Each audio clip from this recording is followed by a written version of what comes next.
Well, back for another crack. Yesterday we got 4 nice lobsters between the two of us. Bit of a different day today. Heavy cloud. Water still looks pretty clear. Hopefully it will be. Haven't got to dive this spot yet this season, so I've got no idea if there'll be any lobsters or not, but it was very encouraging what we saw in our other spot, which is not too far away from here. Taking a lobster head out again. We didn't see any. I saw one little snapper yesterday. Didn't do any good with the lobster heads, but you never know. Alright, time to get out there and give it a crack.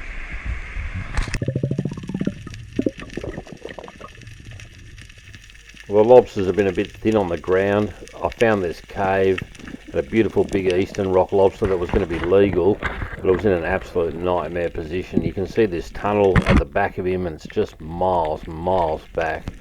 Anyway, sometimes you can slowly slip the hand in and grab a horn and then pull the lobster out, but didn't work. I just chased him into a bad position. I ended up spending about 45 minutes on this cave. A few dives later I decided I'd do a bit of rearrangement of the geography and pull this big rock out from the side, and trying to get myself into a position where I can reach around the back and pin this lobster in. But anyway, after all this serious amount of commotion, I ended up bringing this huge black cod into the area. The black cod's a member of the Echinophalus genus, and they're a threatened species in New South Wales, so the penalty for taking one of these things, the maximum penalty is $55,000, hence the title of this video. Anyway, normally they're not that tame, you know, you can get maybe 1 or 2 dives of them and have a look at this, but this guy was a complete exception to the rule. He just loved the commotion. He loved that I'd rearranged this bit of cave for him, and he was super curious. So yeah, you'll see all his antics. I think I ended up diving on him about 9 or 10 times. This is very shallow water, maybe 5-6 meters. Yeah, he just wasn't stressed about me at all, which is really unusual. And got to get some real close-up, intimate video of him. And he was just crazy fish, you know. He wanted to stick his head in the cave. And anyway, I thought, oh, maybe he'd like a little lobster treat. So I pulled the lobster head out that I've got to burley the snapper up with, and I went down. I didn't get my hand too close to his mouth, because if you get your hand stuck inside one of these things, you're in big trouble.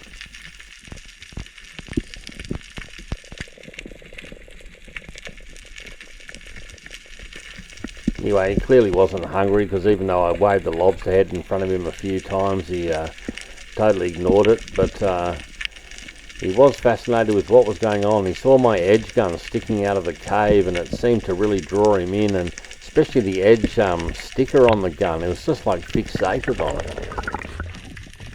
Anyway, after checking out my gun closely, he's come back to where I pulled the big rocks out of the side of the cave, and he decided to stick his head in, maybe to see if I've made him some new accommodation, which he clearly couldn't get into. But yeah, I'm still persisting with the lobster head stupidly. But anyway, he's had a little look in the cave, and now he's back to the edge gun. He goes, "What is this? What's Tony Hugh made for me here?" I couldn't believe this. After he's checked out the sticker on the gun, he's actually bitten the shaft of the gun and moved it a bit, and then he's moved over to the handle and given that a bit of a nibble. So I'm not sure what was going on there, but anyway, he's just a crazy big fish. All of this footage is taken in sequence. I haven't rearranged any of it. This is just how he was swimming around. So yeah, I hope you've really enjoyed it. For me, it's an absolute thrill to swim with a huge big fish like this. I thought at this stage, oh, this is him, you know, he's had a gut full of me harassing him, swimming down on him, he's heading off back out in the kelp, but sure enough, he's come back for another look, and he's just fascinated with the whole process, the cave, the gun, the whole lot. Anyway, he's come back to give me another really good look. I thought I'd drop a couple of lobster legs down in case he wanted a more delicate morsel, but he just wasn't interested in food. He's just a very curious fish.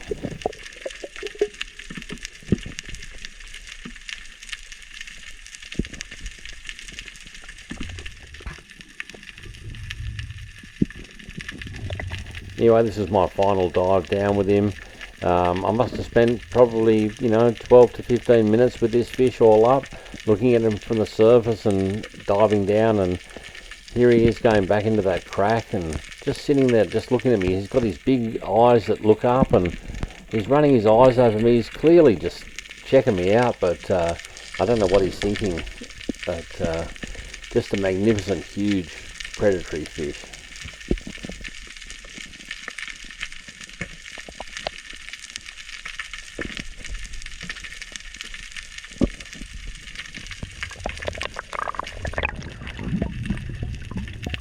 Anyway, back to what I'm really out here for, which is to dive for lobsters, and I've seen this nice, beautiful, big oversize in a terrible cave from his perspective. Nice and easy one for me. Yeah, just whip him out and show him for the camera. All this video was taken in mid-January 2023. The water was over 26 degrees. There should not be a lobster within cooee of the coast, but for some reason we just had this massive big run of eastern rock lobsters, and yeah, I was happy to take advantage. We'd had a terrible season and this was an absolutely awesome way to end it, catching some nice big crays, and good to see some really nice legal lobsters mixed in with these big boys. And also, which was really interesting, there was a lot of really small kittens as well, which we don't often get a lot of here.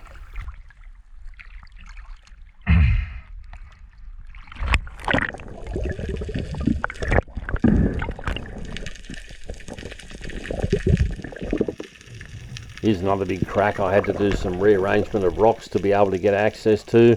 I spent a fair bit of time on this cave. I've seen a couple of good crays around here, but couldn't get to them, and ended up pulling a rock out to give myself some access, and did this big crazy arm sweep around in the cave, which would normally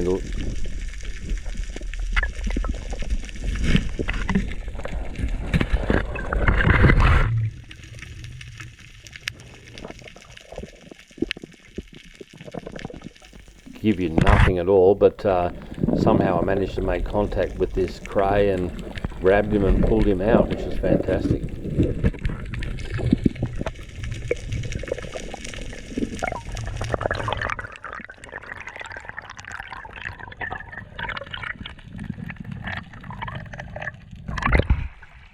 Okay.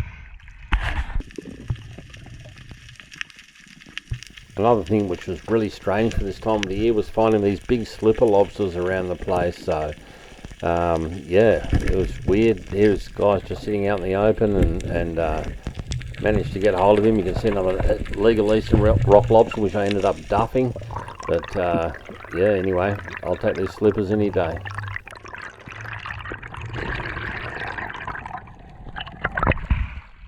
Yeah, nice one.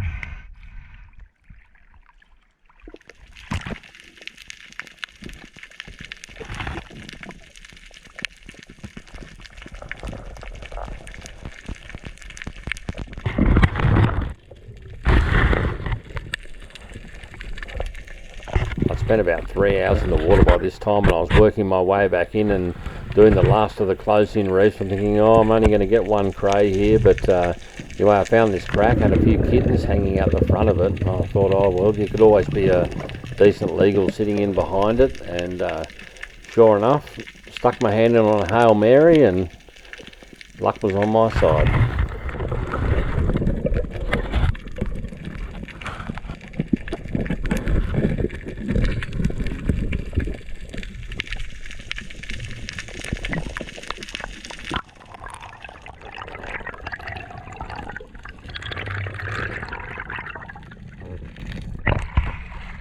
Excellent.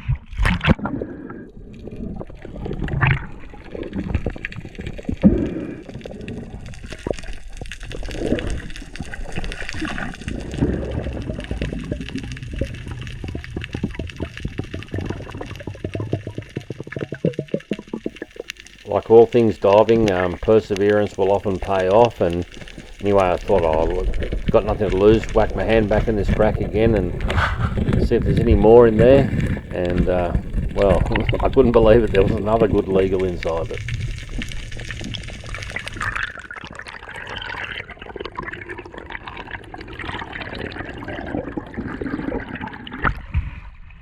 Yay!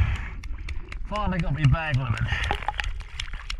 It's always a nice feeling you get your bag limit, and especially when you really put the yards in, and seeing that black cod, just absolutely amazing dive.